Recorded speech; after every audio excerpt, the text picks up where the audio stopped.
eu não conto com o Jean Carlos pro ano que vem. Não quero o Jean Carlos aqui, certo? É um direito dele. Pode ser que ele diga isso mesmo.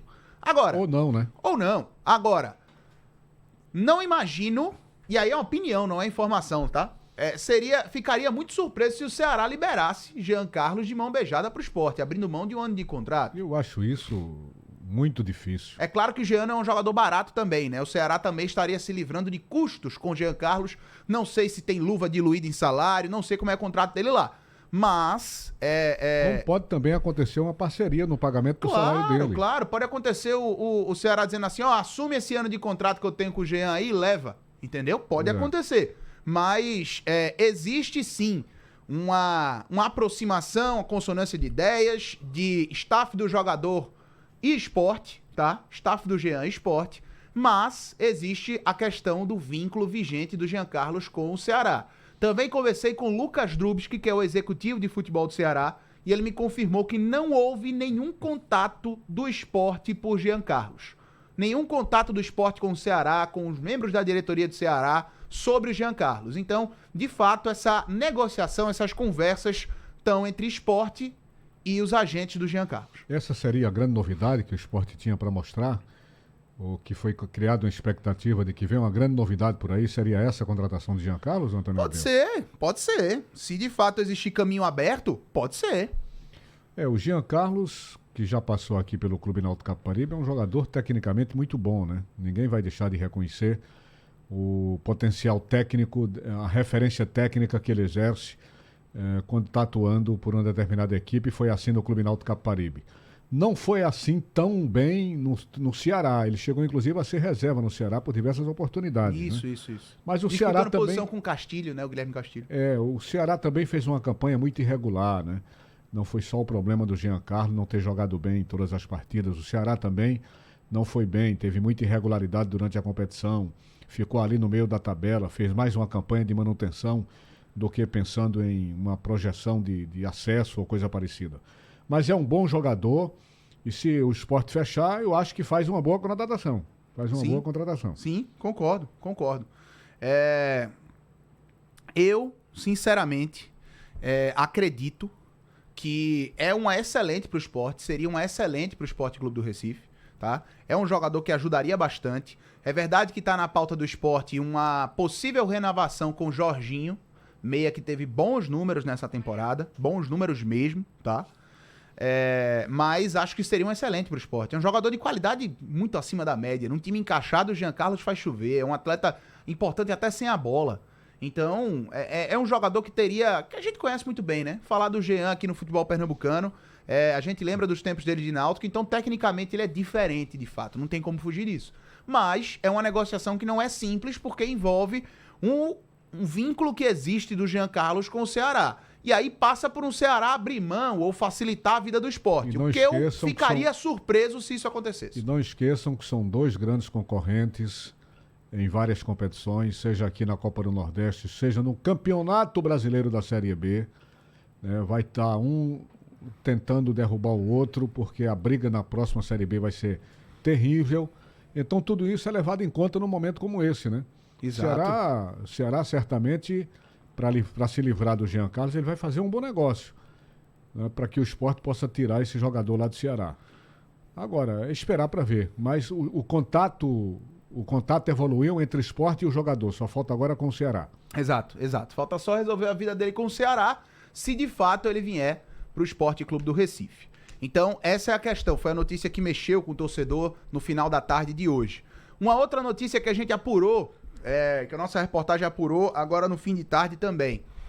O Sport teria demonstrado interesse, ainda não oficializado em papel essa coisa, mas teria demonstrado interesse e um entendimento de possível renovação com Wagner Love, com o atacante Wagner Love, 38 anos. Esse súbito... Mas, mediante uma redução considerável de salário.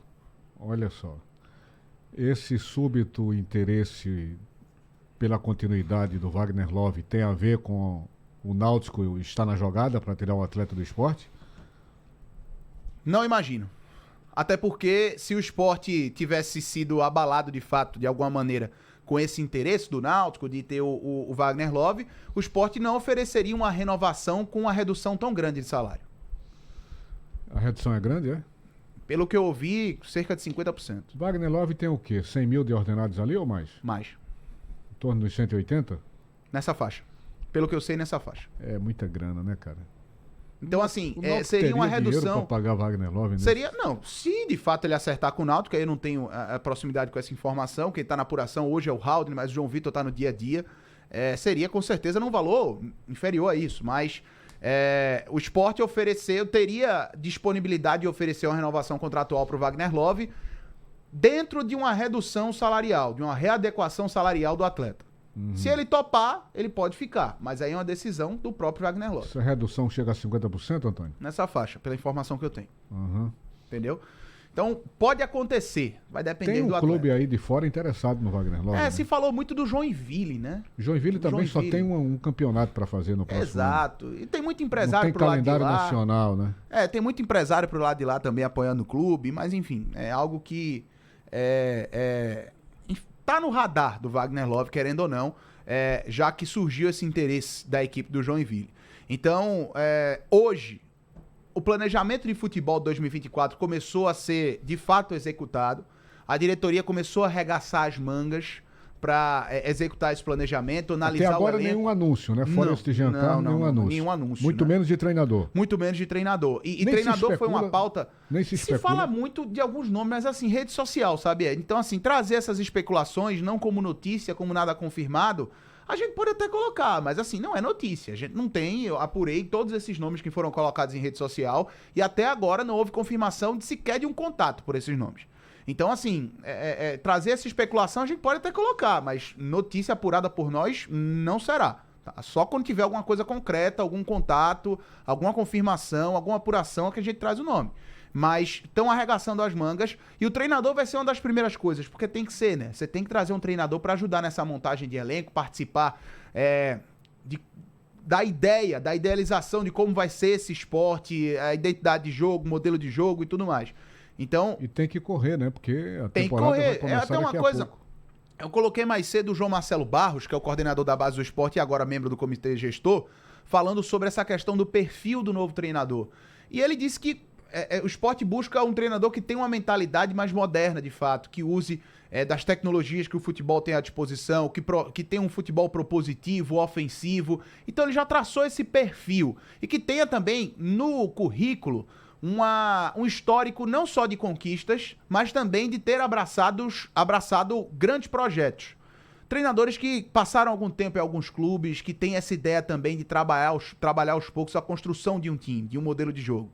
Então, já traça um perfil que a gente começa a imaginar alguns nomes no mercado. Mas o João Marcelo também falou nessa entrevista pra gente que o esporte precisa acelerar o passo, porque o mercado já está se movimentando também. Uhum. Essa questão do treinador tem que correr, porque a temporada começa no princípio de janeiro e o esporte vai ter dezembro para correr atrás de tudo isso, né? Até porque como o esporte chegou até a parte final da Série B, vai ter um mês aí para os jogadores terem férias e você tem um mês de dezembro para solucionar todos esses problemas. Mas acredito que mais uma semana ou duas o esporte já deve anunciar o seu novo treinador, né? Sim, acho que menos que isso, Ed. Menos que isso, sinceramente. Menos Talvez de até o começo semanas. de dezembro, até o começo da semana que vem, esse anúncio já deva acontecer. Por falar em João Marcelo Barros, vamos trazer um trecho da entrevista que a gente fez com ele, explicando a função, Edinaldo, desse comitê gestor. O que é que vai ser isso? Qual vai ser o papel desse comitê gestor dentro da diretoria de futebol do esporte para 2024, João? Antônio, assim, o grande objetivo é a gente dar continuidade num processo de profissionalização, fazendo com que a execução de dia a dia, a operação em si, ela seja feita por profissionais, né? Por profissionais do mercado do futebol, experientes nisso, formados nisso, com toda a bagagem profissional para isso, tá? Então, é aí que surge o papel de um coordenador técnico, que é a chegada de Ricardo aí, que vai agregar bastante nisso, com a parte metodológica de campo. E nós, do comitê de gestão, teremos temos a responsabilidade de dar o direcionamento estratégico para aqueles que vão executar no dia a dia, né? Então, quais são os objetivos da temporada, quais são as diretrizes, quais são as premissas na definição orçamentária, alocação de recurso, acompanhamento dessas despesas e alocação dessas receitas que forem destinadas aí para o futebol. Esse é o nosso grande objetivo, tá? Então, o papel do comitê de gestão é servir como um direcionador, né? O timoneiro aí para aqueles que vão estar, para os profissionais que vão estar no dia a dia executando a operação. A gente precisa colocar os holofotes e a responsabilidade dessa execução nos profissionais, né? E a gente, como parte do comitê gestor, fazer esse direcionamento. Não que seja... É porque talvez essa colocação que eu vou trazer traz um peso maior, mas eu não consigo pensar em outro termo, mas é como se fosse um órgão fiscalizador, digamos assim, dentro da gestão do futebol? Antes de fiscalizador, ele precisa ser um órgão de definição de estratégia, de direcionamento, sabe, Antônio? Assim, de apontar os caminhos a serem seguidos e definir estratégias para se alcançar aquele caminho. E o dia a dia, né, ou seja, o caminhar dentro daquilo que foi traçado, vai ser executado por profissionais. Tá, então, o João Marcelo Barros explicando essa função do comitê gestor, que nada mais é do que um órgão que vai estar dentro do organograma, né, da maneira que vai funcionar a gestão de futebol, para traçar estratégias, para traçar objetivos, tudo isso junto aos profissionais, ao Ricardo Drubs, que é o Jorge Andrade. Pois é. Como já foi anunciado aí, Antônio, que o Sport recebeu, como todo mundo já esperava, os 50% referente àqueles 20% de direitos cedidos à Liga Forte Futebol, equivalente a 68 milhões de reais. Aliás, o presidente do Sport não falou aqui em Pernambuco, mas falou para um pessoal da Rádio Itatiaia que esse dinheiro tinha sido liberado. Ficou uma expectativa de quanto esse dinheiro poderia ser liberado para o futebol em função da condição da recuperação judicial do clube. Já se sabe alguma coisa? O Sport detalhou alguma coisa sobre isso, Antônio? O uso do dinheiro da Liga Forte, né? Veja, Edinaldo, eu conversei sobre esse assunto há alguns meses atrás com o Yuri Romão, inclusive no dia da apresentação do Thiago Largue. Dia da apresentação do Thiago Largue lá na Ilha do Retiro, o Yuri atendeu a gente lá na imprensa logo após a coletiva. E eu perguntei sobre isso pro presidente. E assim, isso foi antes do recebimento do valor, tá? Foi antes do Sport não concretizar o acesso, enfim, antes de tudo, todo o final da temporada ser conhecido. E à época, Yuri disse, na entrevista que a gente veiculou aqui na Rádio Jornal, inclusive, que seriam 3 pilares principais. Não estava definido, não estava acertado, batido o martelo, conversado com o conselho e tudo mais, aquela coisa toda, mas na cabeça dele existiriam 3 pilares principais. Pagamento de dívida e da recuperação judicial, investimento em estrutura da Ilha do Retiro, e aí deve ir uma parte para a reforma do gramado e a reforma da iluminação, e investimento no elenco para a próxima temporada. Então, deve passar por esses 3 pilares. E com uma condição, né? O juiz da recuperação judicial exigindo um acordo, como ele já fez esse ano, com alguns credores, né? Claro, o Sport vem fazendo esses acordos, né? A gente colocou até isso alguns meses atrás também, que antes mesmo da Assembleia de Credores, o Sport já estava fazendo alguns acordos com alguns credores.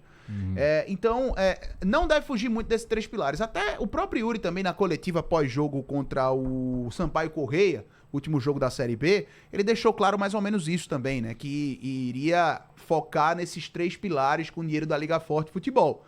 Mas nada que tenha sido explicitado, dizendo, ó, a gente vai usar X para isso, X para aquilo, 2X para aquilo outro, não. O Sport tem esses 3 pilares para a utilização do dinheiro da Liga Forte. Mas o presidente ainda não oficializou, de fato, para onde vai esse dinheiro, né? Se é que vai fazer isso, já que é uma questão interna também. É verdade. E essa questão financeira, ela termina sendo um dado que chama muito mais a atenção, em função até do Sport não ter conquistado o acesso, né? Porque se consegue o acesso, todo mundo sabe que de cara o Sport teria ali de cota de TV entre 50 a 60 milhões de reais e não vai ter mais essa grana porque não conseguiu o acesso. E o dinheiro de cota de TV na Série B é muito pequeno, né? Coisa de pouco mais de 10 milhões de reais. muito diferente se tivesse conquistado o acesso à Série A. Muito diferente. O Sport teria outro patamar de recebimento de cota se tivesse conquistado o acesso. Além de ter de cara 50 ou 60 milhões, o fato de você estar na Série A, você chama mais anunciantes, né? Você chama mais patrocinadores. Você se vende de forma mais cara, né? Vem a reboque, exatamente. Com certeza, Ed. Mas é isso, Ed. A gente segue apurando essas novidades que podem surgir no Sport Clube do Recife, principalmente agora que o Ricardo Drubsky chegou, a diretoria se reuniu e está arregaçando as mangas para trabalhar. Vamos aguardar então. Vamos lá. Valeu então, Antônio Gabriel. Você acaba de acompanhar, torcedor rubro-negro, a quarta-feira rubro-negra. Aqui no Bola Rolando, são 18 horas.